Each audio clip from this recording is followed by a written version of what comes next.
Bíbọ òrìṣà nílẹ̀ Yorùbá ègún ni.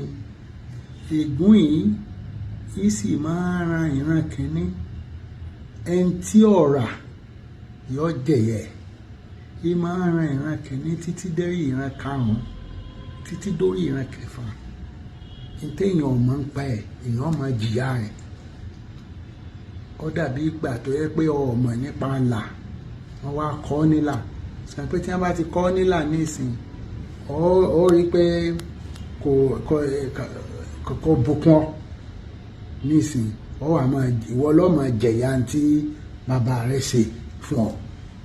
Tíyẹn bá ń bọ bàbá rẹ̀ tàbí tó gbé kan nínú àwọn bàbá rẹ̀ ní bàbá ilẹ̀ Yorùbá, tó ní bàbá ilẹ̀ Yorùbá ní irú Ògún nísìnyí Èkìtì ló ti wá, kò í sọmọ Àwó. Ṣàngó nísìnyí Ọ̀yọ́ ló ti wá, kì í sọmọ Ìwó. Bẹ́ẹ̀ náà ni Agẹmọ Ìjẹ̀bú ni, kì í sọmọ Àwó. Ní téèyàn bá ti ń sìn tàbí téèyàn ń bọ yàtọ̀ sóhun, ó ti sọ nǹkan yẹn di ọ̀bọ̀gbà pẹ̀lú Olódùmarè tiwa nù. Èmi sì ni mò ń rólé fọ́lọ́run. Wọn ò wá gbọ́dọ̀ fi nǹkan kan dọ́gba pẹ̀lú ẹni tí mò ń rólé fún. Torí ẹ̀ ló fi jẹ́ pé ọba àwọn ọba Olódùmarè nìkan lèmi máa sìn. Ègún ni. Ègún yìí ó lágbára débi pé yìí máa ń ran ìran karùn-ún, ìran kìíní títí dé ìran karùn-ún, kẹfà, keje.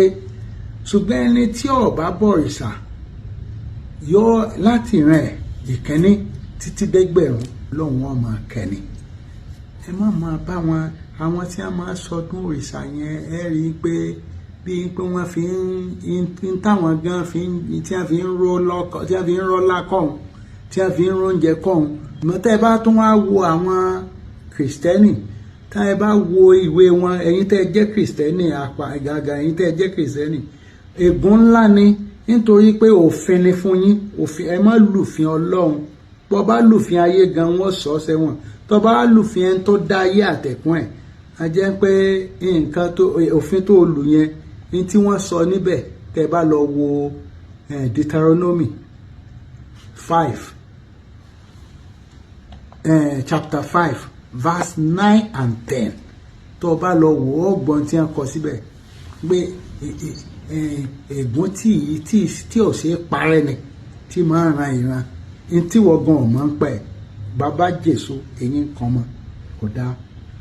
Bẹ́ẹ̀ náà ni tó bá lọ wo 1 Corinthians 10 tí Paul sọ fáwọn kan, 1 Corinthians 10 verse 14, ó ní kẹ́ ẹ sá jìnnàjìnnà. Bẹ́ẹ̀ náà ni àwọn tó ń pè mùsùlùmí, wọ́n ti ní kò é ṣe ẹ̀ṣẹ̀ tó ṣe é dáríjìn. Ní tẹ́ ẹ fi rí tó jẹ́ pé èmi tí mo súnmọ́ àwọn mùsùlùmí ni pé kò sí ẹni tí bá ti ń ṣe tọ́lọ́run ni tó bá ń sin Olódùmarè nìkan ni mo súnmọ́.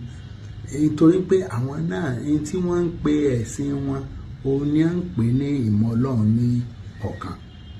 Tí kìrìsìtẹ́nì náà ìmọ̀ Ọlọ́run lọ́kan, tán bá síbẹ̀ ìgbẹ́ kan náà lájọ wà. Mọ̀ nípa à ń gbé òòṣà kan sílẹ̀, à ń gbé ibì kan sílẹ̀, àwa ń tapo sí gbogbo àwọn òòṣà tí wọ́n gbé wá nílẹ̀ Yorùbá. Orò ìdílé ni. Bí kémi náà sọ pé tẹlú nìsín, kí ní tẹlú òòṣà ni kí wọ́n á máa ta fún gbogbo èèyàn. Èmi ò ṣe rẹ̀. Nítorí ẹ̀ gbogbo nǹkan tó bá máa mú kí ègún àti èpè ìrandíran, ègún ìbí kó máa jà lórí ọmọ Yorùbá, gbogbo ẹ̀ èmi láti dá dúró. Ìfẹ́ yín ni mo ní débẹ̀, ìfẹ́ ẹ̀yin ọmọ Yorùbá, ìfẹ́ ẹ̀yin ọmọ Nàìjíríà ni mo ní. Nítorí ègún tí ń bẹ ńlẹ̀ nìyí. Ègún tẹ́ ẹ lè pa ègún yẹn rẹ́. Má bá wọn lọ sí ọdún òòṣà kankan mọ́. Sá fún abọ̀rìṣà wà ń lù mí bì, kì í ṣe pé ò sí, ṣùgbọ́n mo gbọ́dọ̀ sọ fún wọn. Tí máa sọ fún wọn, tó bá wù kó gbọ́, tó bá wù kó má gbọ́. Bọ́ iṣẹ́ tèmi gẹ́gẹ́ bí ẹni tí ń rólé f'Olódùmarè ni kí n má wá orogún ti ipò yẹn. Bẹ́ẹ̀mi ṣe wà, èṣù ò lè dọ́dọ̀ mi, èṣù ò lè ṣe mí láíláí. Nítorí pé kò fẹ́ kú.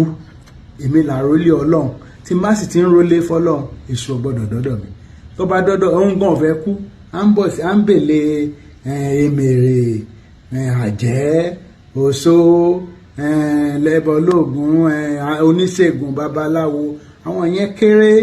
So ìtorí ẹ̀ tí wọn náà bá di Olódùmarè nìkan mú tó bá dì mú kò sí ogun náà ọlá ó sì máa wọlé ni. Ọlọ́run ló lọ́lá, Ọlọ́run ló lówó, èṣù kọ́ ló lówó. Ọlọ́run ó ṣàánú fún yín. Ègún òbí bá jèso yín nǹkan ọmọ kò ní rò lórí yín mọ́ látẹ̀ní lọ, ṣùgbọ́n dákẹ́ bíbọ òrìṣà kí ọ̀nà rẹ kó lè máa là.